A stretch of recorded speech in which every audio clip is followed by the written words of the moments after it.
This is R.J. Rushdoony, easy chair number 360, April the 3rd, 1996.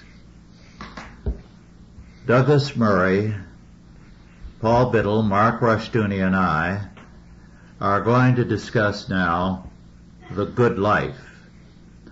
I've taken the subject from the title of a book by Lauren Barretts, written in 1989.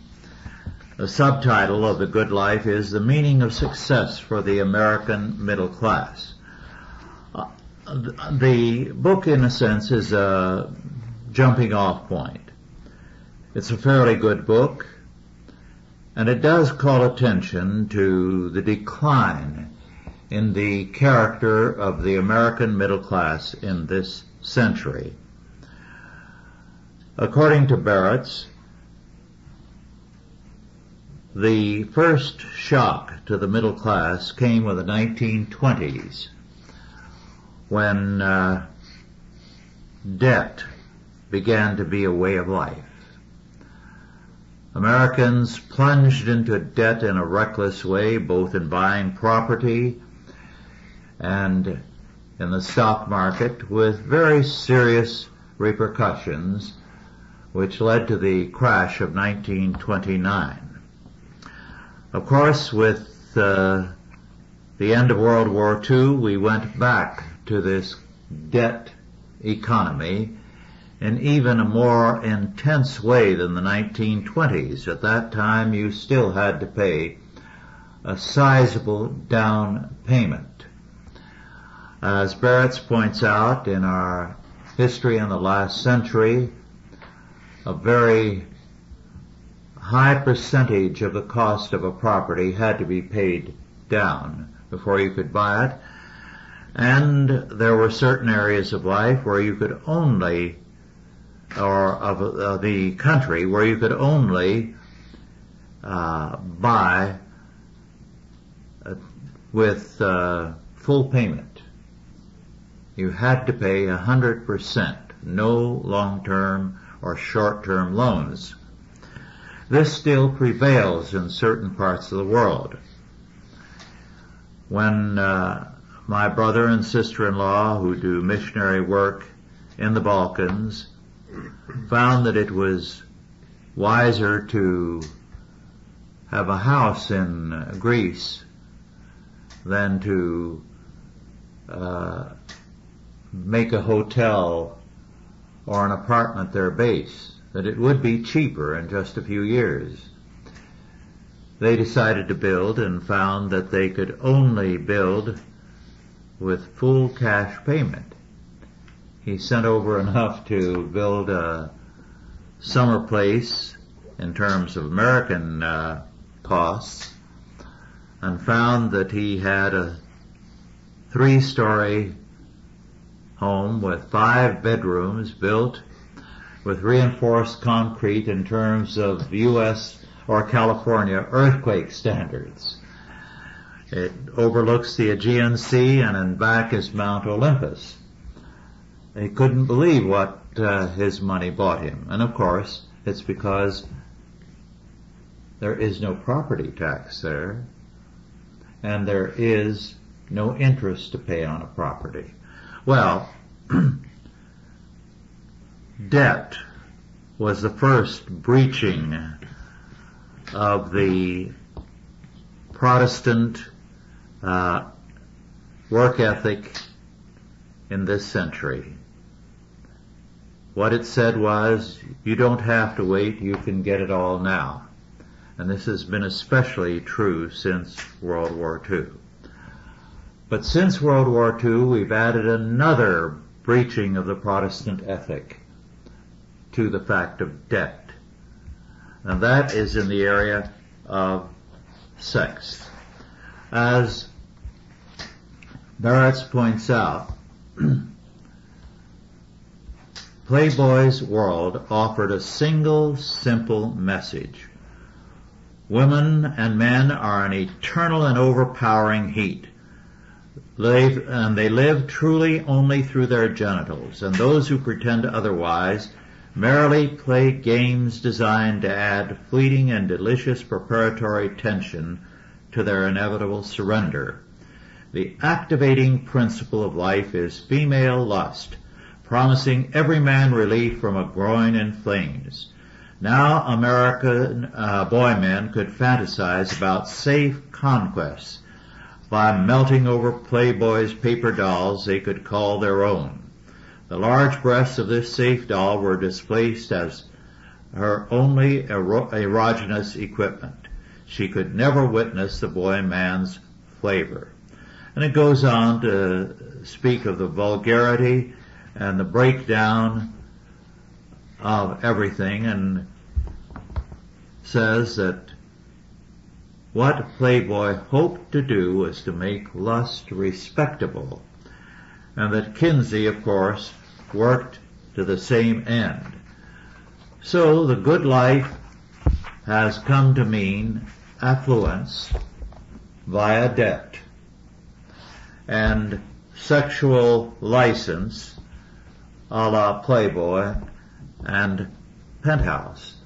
And the net result has been the destruction of the Protestant work ethic, which was basic to the country, basic to the whole history of the United States. So the good life has taken on an entirely different meaning. I'd like to comment on something that Barrett's doesn't deal with here, but I've read a few books on the subject lately and I've forgotten their names. But we've had a revolution also in architecture. Older homes, good homes, comparable to the middle-class homes today in value, were much larger. If you go into any part of the United States and look up the old neighborhoods, there are houses of 2 stories, many rooms, umpteen bedrooms, sleeping porches in many cases, and the rooms are large. Earlier, there would be a small room near the front door, which was a family chapel. That has totally disappeared. But this was once a part of the American home, because his faith and his family were basic to the American male and to his wife and children. The home reflected it in its architecture. But now it's radically different. It's merely functional. It's a place to eat and sleep and to watch television. I recall shortly after World War II, going to Southern California from northeastern Nevada, the Indian Reservation, to meet with some people. I did some speaking, as I recall it, and I met with this magazine group for whom I had written 1 or 2 brief things. We went to the editor's home for a party. The home was a new and expensive home, very modern, except for the bathrooms. All the walls, interior walls, were movable. They could fold up into a wall so that you could have a party using all of the house except for the bathrooms. And it was regarded as the ultimate in modern design. I couldn't help but think it was a nightmare because, first of all, you'd never sleep quietly in a home where anybody could push the wrong thing and the wall would disappear. And second, because I did not like the idea of home life, which shifted from family life to a party, endless partying. I'm glad it did not catch on, but basically the modern home is not for family living. And that too is a great loss, because the good life is no longer seen as defined in terms of the faith and the family. Well, I was going to observe that it seems to me that Playboy has succeeded beyond its wildest expectations, because we've had a series of presidents in the White House Yes. whose lust is no longer a detriment to their presidential or their political ambitions, and so Playboy got the job done.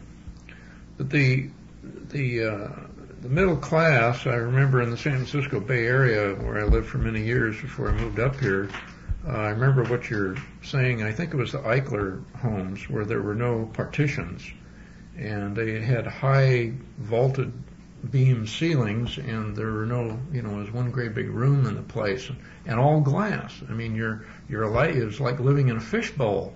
It was glass all the way around. And I guess the neighbors, it was about the time television was coming in. I guess I figured that people just sit around and watch each other or something. There are a lot of well-recognized factors that have gone into diminution of the good life of the middle class, but certainly inflation is one of them. The pace of life, where people simply can't enjoy food. The advent of fast food restaurants is simply a symptom of the fact that we no longer have time to enjoy good food. We don't take the time to enjoy good food. And as a result, there are a few people who devote themselves to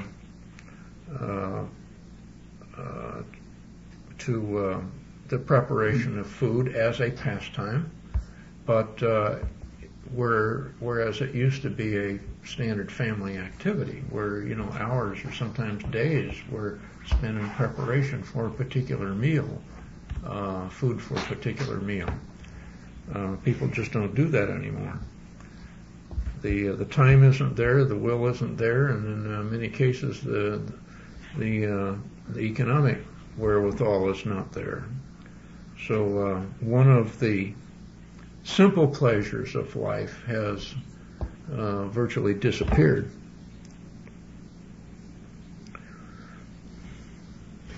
Well, speaking of the good life, I like Dorothy's description of how we may get back to a cow and a milk pail, because I always look for these quality things in our foods.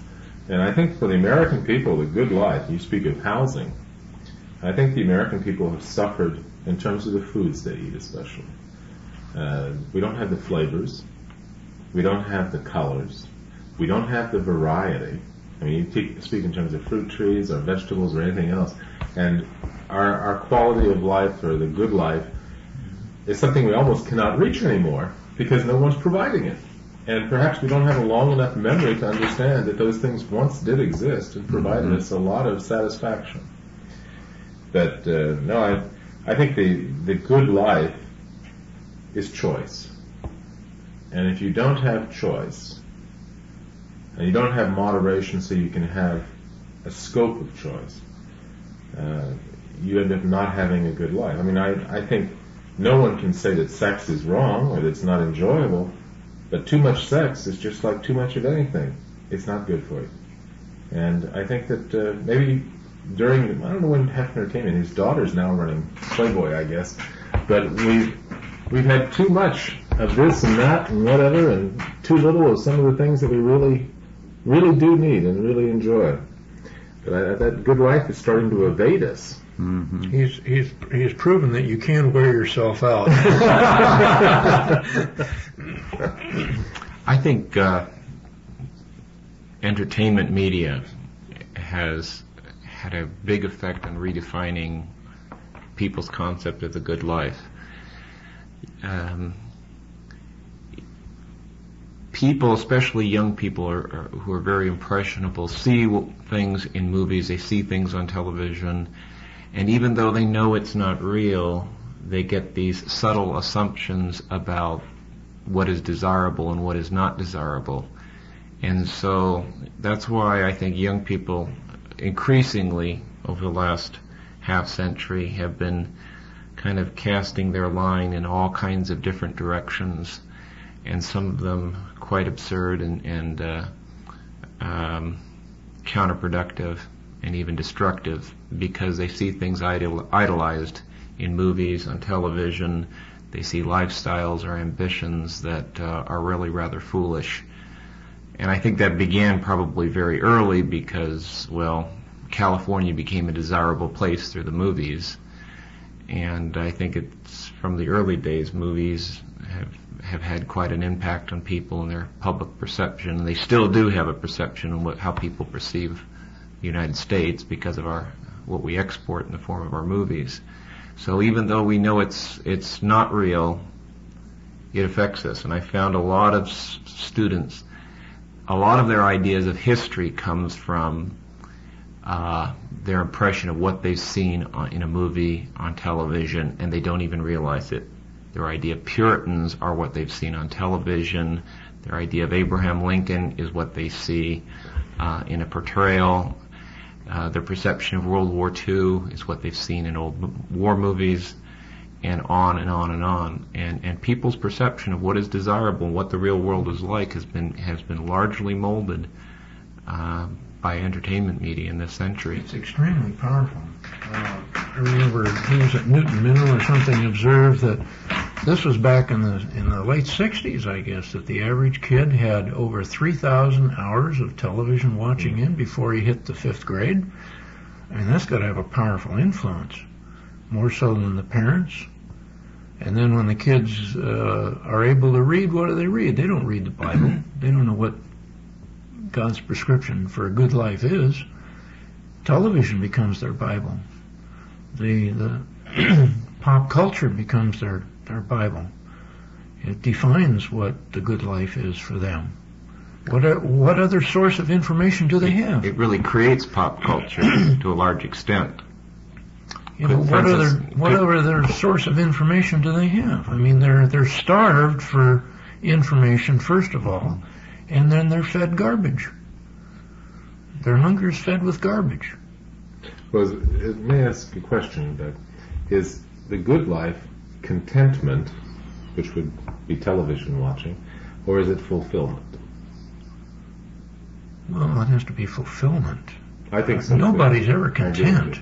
I mean, I think human beings don't know what contentment is. I think we do have some sort of contentment. Like, people spend a lot of time in front of TVs, and they're contented being entertained. They're contented with this little box that interacts with them in a very active fashion, so to speak. I mean, they can sit there passive and just let it all come into them. Well, yeah, but the key word here is it's passive entertainment. They're really not. It's not interactive. We haven't gotten to interactive yet. I mean, it exists technologically, but for the great majority of the mass audience out there, interactive TV hasn't hit the shores yet. So that's the reason we have, kids are the way they are. They don't interact. Yeah. Well, I think this contentment thing is very important. Remember in Clockwork Orange? I didn't see it. They take the people who are the disappointments of your culture, so to speak, and they give them these little balls, like beach balls, to hold on to, and it puts off a vibration that makes them contented, where they don't bother you. Like a purring cat? Like a purring cat. Oh, we shouldn't say that to the cat lovers, boy out there. But contentment and fulfillment are two different things. And I think Christians seek fulfillment. Mm-hmm.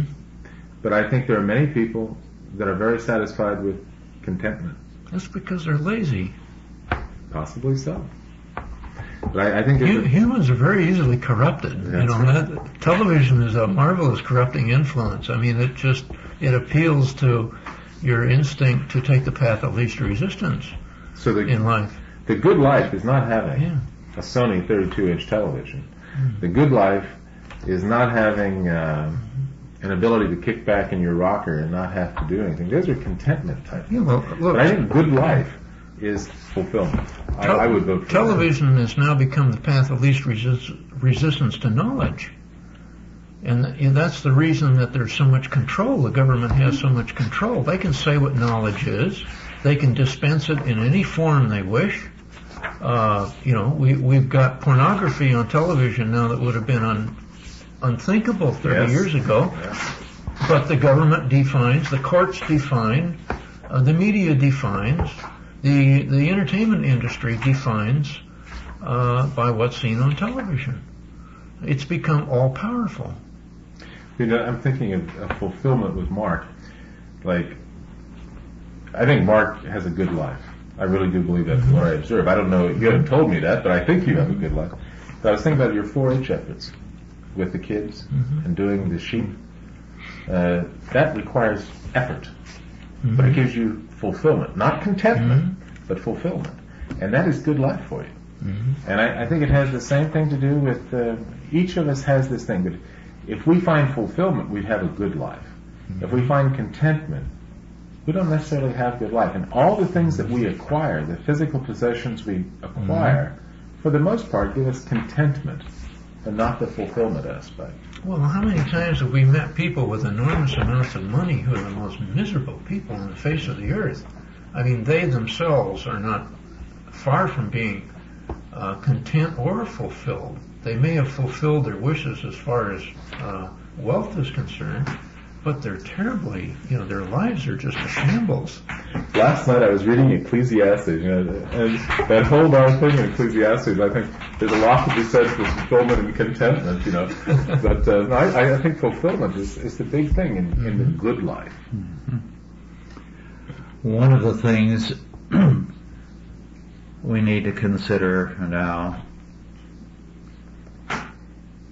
is the fact that in this country we represented the good life for generations to the world, because here you could be free and you could worship as you wished, so that we were a magnet to the world. 20 million people migrated to the United States by 1900. It has been called the largest population transfer in history. There was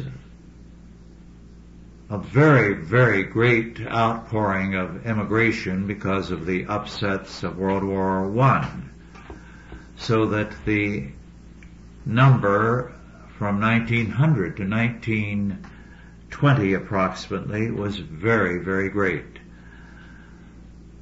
Now, these people came here at a great cost. It meant uprooting themselves. It meant accumulating the money or being staked to it by their family and relatives.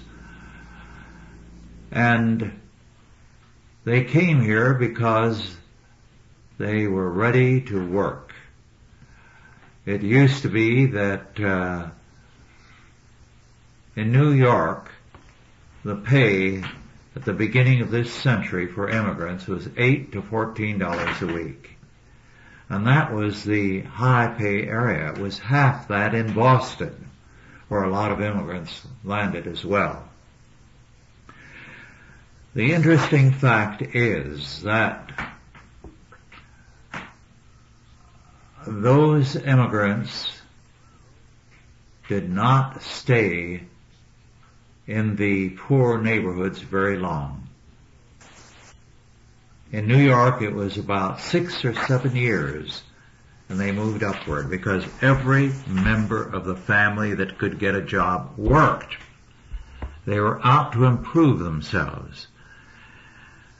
And the result was this work ethic was potent. They brought it with them. Now, it is important to realize that in those days you could not land and go on welfare as they do today. You were immediately deported if at any time, because of illness or anything, you applied for welfare. You could not. So these were people with a work ethic. Now the interesting thing is, Barrett's and other writers who've dealt with the subject of immigration have said that the congestion the number of people in a square block or in a single dwelling on the Lower East Side was worse than in Bombay. And Bombay is often held up as the example of how low people can be, how poorly they can be housed and cared for. But it was worse in New York on the Lower East Side. But those people were out of there very quickly. It was a temporary place.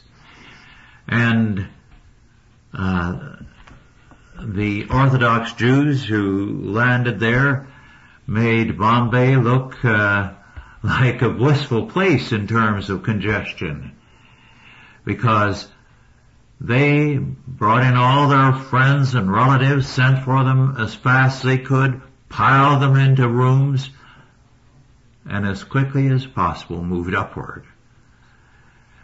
This, to them, was opportunity. The good life was going to come by working, because they were going to have freedom for themselves and freedom for their faith. And now that no longer defines the good life for all too many people in this country. Well, a good life has become redefined as self-indulgence. Yes. Many people used to find contentment in work. Mm-hmm. Artisans would find contentment in doing a particular job. Now they're looked upon as oddities. Guys that make oak barrels and people who make oak furniture. Mm-hmm. There's certain almost lost trades, wheelwrights and so forth. There's a fellow down here in Farmington that restores old horse and drawn carriages and stagecoaches and so forth. There are lots of Mennonites in the area. Yeah, well, I don't think he's a Mennonite, but I mean he's probably one of the last living wheelwrights in this country. Mm-hmm. Wells Fargo sends that stagecoach. They've got 3 or 4 of those stagecoaches down there, and they send them down to him to be overhauled every now and then. And to look at the guy, you wouldn't think he had very much money. It seems to me, in the facilities that he works in and the way he walks around in the car he drives, he does it because he likes to do it. And fulfillment. That gives him fulfillment. One of the things I remember vividly from my boyhood days, which is going back 70, 75 years, was the fact that men like blacksmiths, who had craft and a knowledge, if you went by a shop where anyone like that was working, there would always be men who were passing by who would stop and watch him work with respect and admiration, because what he was doing was difficult work. It was knowledgeable work. A blacksmith did more than shoe horses. He was a skilled worker in his craft, and there was respect for him. Of course, it goes back to the fact that in Longfellow's day, going back 170, 75 years, he wrote a poem expressing that, the poem about the village blacksmith, which in my day you memorized. Dorothy probably could recite it. I can't. One of the most popular displays over here at Columbia, this restored town, the most popular display in the whole place. You go over there on a Saturday and walk around the place, there's more people standing outside the blacksmith shop because they've never seen it before. Mm-hmm. A few years ago, there were only half a dozen blacksmiths in the United States. Now there are a couple of hundred.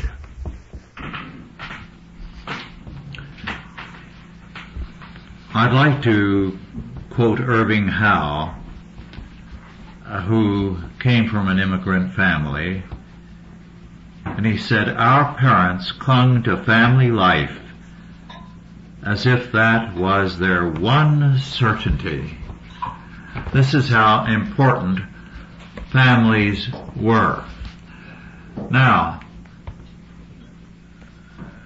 a very important aspect of the world of the 20s and 30s was the immigrant family. We don't realize that because of the tremendous upheavals of World War I, a great many people had to leave Europe, had to leave the Middle East. Armenians, the massacres,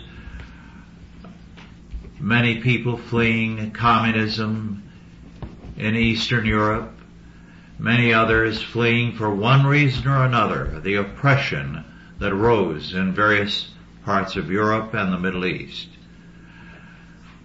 These people came over, and together with their children, by 1930, they were 1/3 the white population of the United States.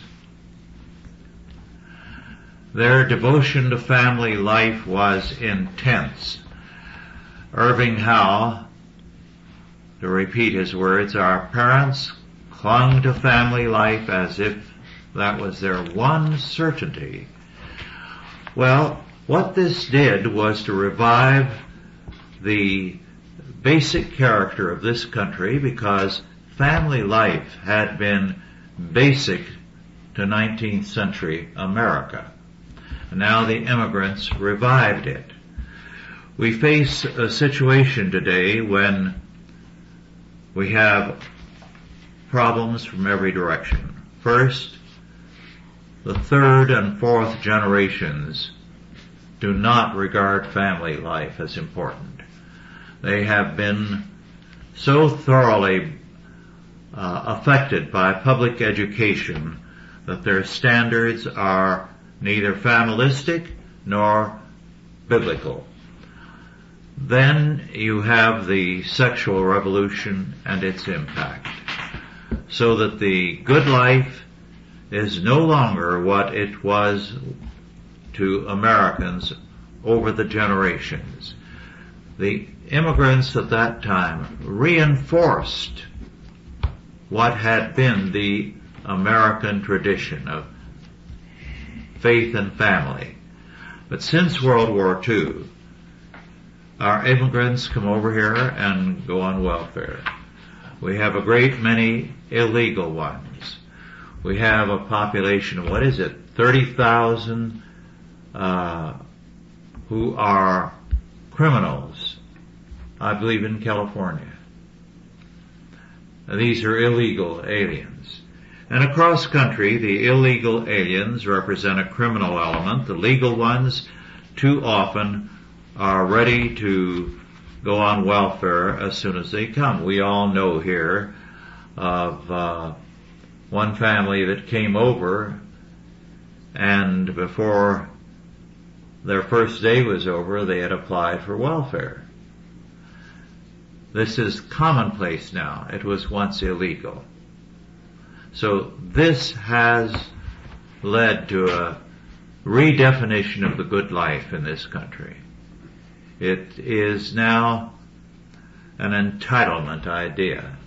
I'm entitled to this or that. I'm entitled to live well or to have what I want. Well, that's the new contentment, is to get money and not have to work for it. Yes. As long as the government hands it out, people being as easily corrupted as they are, they go for it hook, line, and sinker. You mentioned the sexual revolution. I think that was, it was sold as a revolution, but it really was a devolution. Yes. It took us down. The disrespect for life, the Supreme Court decision in 1973, Roe v. Wade, all those things took us down. The lack of respect for God's law has evolved into a lack of respect for life and lack of respect for oneself. Higher rates of suicide, disintegration of family. Now you have parents killing their children, either in the womb or after they're born. I mean, it's becoming a daily occurrence on the news. People are becoming less and less surprised, less and less shocked. I mean, we're turning into a bunch of cannibals. We're consuming our young. Any species on the planet that kills its young eventually has to become extinct. I mean, it's a numbers game. You can't destroy your offspring without destroying yourself and your species. It's amazing that people haven't figured this out. You know, that if you suffer from lack of fulfillment or contentment, the Bible is the greatest handbook for living that there is. You know, if there's anybody out there that's confused about what to do and can't find instructions, when all else fails, read the instruction book. You know, it's like you buy a new appliance or something and you can't get it to work. You know, if you can't get your life to work, there is a handbook out there.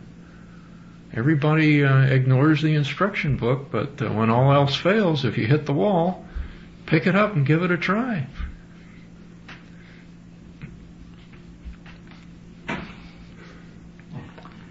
Well, we are in the midst of revolution or devolution, but it is suicidal. It has no future. I believe the tide is already turning against it. The fact that the Christian school and homeschool movements have grown so phenomenally is an indication that there's a different future ahead. And the growth has indeed been sensational. Mark and I were at the homeschool conference a week ago Saturday. It was for Northern California, held in the Civic Auditorium, and they filled it. It was very interesting because these people are doing something that is not easy to do. It takes a lot of time, and they're doing a remarkably good job of educating their children. Well, those children and the Christian school children are going to be the leaders of the future, and they represent a real revolution. It was interesting that the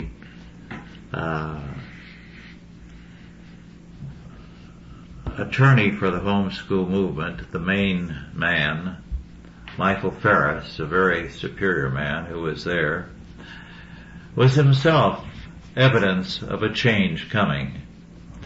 As he said, he was born in Arkansas and grew up in Washington State, went to the university there, had the credentials of a liberal, and wrote a paper and won a prize for it as a student on overpopulation and what a problem it was. And he said, you can see how much I've shifted in my position when you know that I have 9 children now. Well, this is what is happening. We are the future, and that's why they are afraid of us and hate us. Rush, you speak about this good life, and you speak in terms of when you were a young fellow and so on. Some of the kids today that are into these tattoos, safety pins through their nose, piercing this, piercing that, the proliferation of casual drug use. Mm-hmm. What is going to be the good life for these people? Are they going to have a good life? No, the Bible says, all they that hate me love death. The amount of suicide among young people today is growing. The number of young people in their teens and 20s who say they have no reason for living is growing. at the same time that these people are wiping themselves out, another element, a Christian group, is taking over increasingly. So we are in difficult times, but it's a time of transition. The new definition of the good life is a definition of suicide, basically. Debt is a form of slavery and of death. And the sexual revolution is culminating in abortion, AIDS, homosexuality, and the enlightened people of our time are for euthanasia. So Dr. Death, Dr. Kevorkian, is a hero to them. The whole scene is one of an exaltation of the will to death. And God is going to give them their wish. Yeah, the New York the New York Supreme Court just ruled that doctor-assisted suicide's okay. And they were interviewing a woman who is the president of the American Medical Association, and they're not comfortable with that. Well, not for the right reasons. In the Netherlands, elderly people are afraid to go to a hospital because without their consent they can be put to death. Mm-hmm. And that situation, while not legal, is, I am told, taking place. Sure. Well, they say, well, the safeguard is that the patient has to be intellectually capable of making this decision. Well, how many people who are, terminally ill or seriously ill, are really at the top of their game, and the pressures that the hospital and their so-called ethics committee place on their medical staff to rid themselves of sometimes an enormous financial liability can be pretty overwhelming. And you have to believe that under the right circumstances or the wrong circumstances, a bad decision is going to be made. So, every time man elects himself God, he gets himself into deeper water than he can swim in. Well, bringing God into the good life, and I'll pose a question to Mark, I'd like to hear him speak to. But as a parent, the good life is having your kids turn out in a way that you're happy and you're fulfilled by. Mm-hmm. You're seeing children adopt values that you think will serve them well in life. And I know with my son, when he went to school at the Christian school at St. Paul's, Canterbury in Los Altos with Mr. Milbank's oversight, he turned out to be a beautiful child. Mm-hmm. And it was because he was involved with the church, involved with a religion, involved with learning in a Christian context, and it turned out a different product. Mm-hmm. Other people, I think, who don't have that going for them, they sometimes suffer and do not have as good a life as they might. Now, Mark, you earn not only an education, but you have some great kids. Mm-hmm. And I think that's a big part of it. And turning out kids that you're really happy with, you're fulfilled by. Children are the greatest indicators in the world. They don't very often hide their feelings. You go by a public school and you see all of these sullen zombies walking around, and you go look at kids in a Christian school and they're so much laughing and their faces are just lit up in joy. They're having a good time doing what they're doing. The difference is stark. I mean, you can't miss it. You can't miss it. Yes, it's very depressing to go by a public school during the lunch hour and see them walking the streets. They are a scruffy-looking lot. Pagan zombies. And yes, pagan zombies. An excellent term for them. And they look miserable. It shows. Yes. They are miserable. You talk to them, and they haven't got anything good to say about their lives whatsoever. Nothing. there's no fulfillment, there's no contentment. They're continually agitating, rebelling against authority, rebelling against God, rebelling against society, rebelling against their parents. I mean, how can you achieve fulfillment or contentment under those conditions? It's impossible. They weren't born with this. It's a learned behavior. Our culture teaches this behavior. So, the culture needs to be reformed. Russ, you're a grandfather. Yeah. What has been the good life for you now? Speak in terms of something personal for you. It has been the ability to serve God and to have children and grandchildren who love the Lord. It's been a joy. And I hope not too long a time will pass before I have great-grandchildren.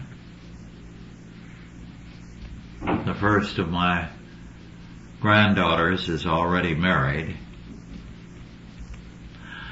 I'd like to go back to Barrett's Good Life book and what he says on page 300 following. Philip Reif, the University of Pennsylvania sociologist, showed how the Western world had slowly liberated itself from religious culture, the organization of thought by faith, acceptance of mystery, invention of music and architecture to glorify God, and the rationalization of social institutions such as the patriarchal family to reflect its God-centeredness. This ascetic culture, rich in symbols and nuance, based on conscience and guilt, thou shalt nots, was overthrown in favor of a psychological culture, symbolically impoverished and vulgar, based on intelligence, leading to a desire to feel good, and composed of members who believed they had passed into a world that seemed not to have evolved from their own childhoods. New people in a new world, free to worship each in his own closet, liberated from emotional bonds, emancipated from love. In this new irreducible church of solitary worship, impulse replaced prayer. Religious man was born to be saved. Psychological man is born to be pleased, as Reif wrote. Then he continues a little later. Even Nietzsche, our great thundering prophet of expressiveness, occasionally peered over the brink and recoiled. But the free Americans demanded everything. They insisted on the release of the isolated self, which in the 60s was called doing your own thing, and which existentialists described as authenticity, and by post-ascetic Americans characteristically in a command, get out of my way. A 25-year-old bicyclist ran over and killed an 86-year-old woman because, he said in justification, she got in my way. So that's what the good life has become. And it is killing off the people who worked for it. So we are the people of the future.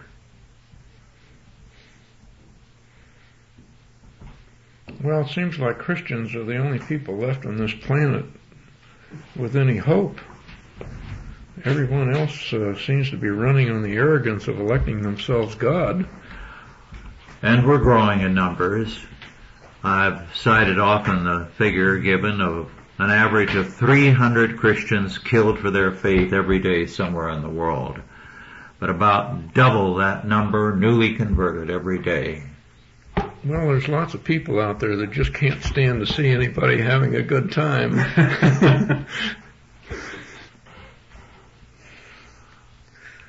But I guess you have to hang in there.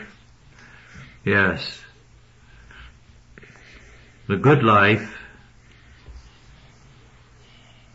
is a life only open to Christians in the final analysis. Everybody else is trying to replace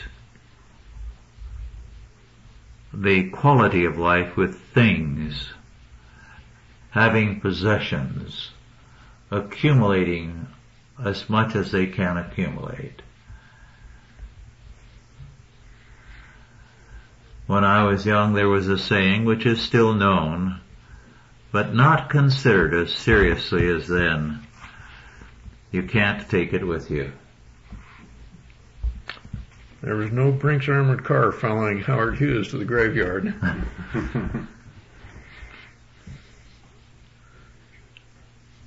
What do you think we can do, Rush, with our children to encourage them to seek out a good life consistent with our understandings of a good life? First, we have to set the right example. Then, second, it requires teaching, and then more teaching. Nothing else can replace it. One of the things that has happened between my generation and the present one is the emphasis on doing things with your children. I don't think there's anything wrong with that. But when you realize that for a long time, fathers didn't have the time for that. They didn't work 8 hours a day. Dorothy's father worked at first 14 hours, 7 days a week. And only towards the end of his life was there an 8-hour day. Now, how much could you do with your family? Well, surprising how much they could do and did do. They set an example. They were the law. They led the family in worship. They took the family to church if they were home. But they made clear there was a standard. Now, that was the great contribution they made, and that's the contribution that is missing today. I know how shocked I was when I was young. Really shocked and embarrassed when I heard some of the wilder kids, I'm talking going back to the 20s, talk about my old man. That seemed so disrespectful to most of us, and it just shocked us every time we heard it. But that kind of disrespect kids pick up, even good kids nowadays. Mm-hmm. And they don't stand in any position of respectful awe of their parents, and their father in particular. That's the biggest single change, I think, within the family that I've seen since my childhood. And there's been I was just going to say there's been too much of an effort since the 1950s to create a buddy-buddy relationship, yes, and destroy the respect that should be there. You know, there's a bridge, but there's also a separation. Yes. And the separation is one of respect, but, you know, you have to maintain this bridge with dignity. And in the recent generations, that dignity between the generations has been destroyed. Well, even when I was in high school, I could remember the saying by some of the kids, big, strong farm boys, you know, 190, 210 pounds, 6 foot, 6'1". And they would shake their heads over what some of the town boys would say casually about their fathers, you know, not expressing hatred, just disrespect.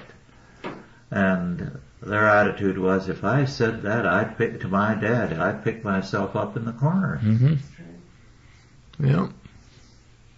Well, you've had a lot of contact with my son, Rush, because we see him about every 2 weeks. But Doug's emphasis on dignity between a father and a son, I think, is a very key part of it. Yes. But I think back when I was little, I used to always love to do things with my dad. You know, if he was doing something, he said, go get the screwdriver. Oh, I really wanted to go get that screwdriver for him. Or if we were working in the garden, he'd say, bring the hose over here. Oh, that was my job. I went to get the hose. I think too often now, fathers hesitate to involve their kids in what they do. They don't. My dad used to take me with him when he was working and things like that. And that closeness of a father and son is very beautiful. This goes back a long ways. I mean, to biblical times. Yes. It's how kids learn. They learn practical knowledge by observation, and that ability to be with their father when their father is working is a very key element in their education. Well, our culture, films, television, all the kids in the neighborhood have worked to destroy that old position of respect, of patriarchal authority. And our culture is suffering from it. And it's leading to a barbarization of the young. More and more of the marks of a barbarian mark the young. We are seeing it in every field. We see it in music. The amount of good music that was current when I was a boy, whether in school or in society, was remarkable. On radio and even into the 60s, still on television, symphonic music or folk music from different cultures. But now the music is of the most debased variety. And television has been a corrupting force. Well, music has been another devolution. Yes. To see who can get to the bottom first and still make money. Well, all you have to do is to recall the Boston Pops Orchestra under Arthur Fiedler. They played good music. But now, most of what you get from the Boston Pops, you can get without a symphony orchestra. It's just wretched stuff. Very popular, very, very weak musically. It's very sad what has happened there. Well, every marketing effort now takes advantage of the common denominator of marketing to 12-year-olds because they're just reaching puberty. And they feel that if they can capture them at that point, they have a lifelong customer. They've just reached the age of reason, supposedly, when they're beginning to pull away from parental authority. And they feel that if they can catch them at that point, they have a lifelong customer. So the maintaining parental control through that period is very important, but you can't do it without respect. Well, our time is almost up. I think one thing that has contributed to the barbarization of language among young people is the lack of teaching of poetry. Time's up now. Thank you and good night.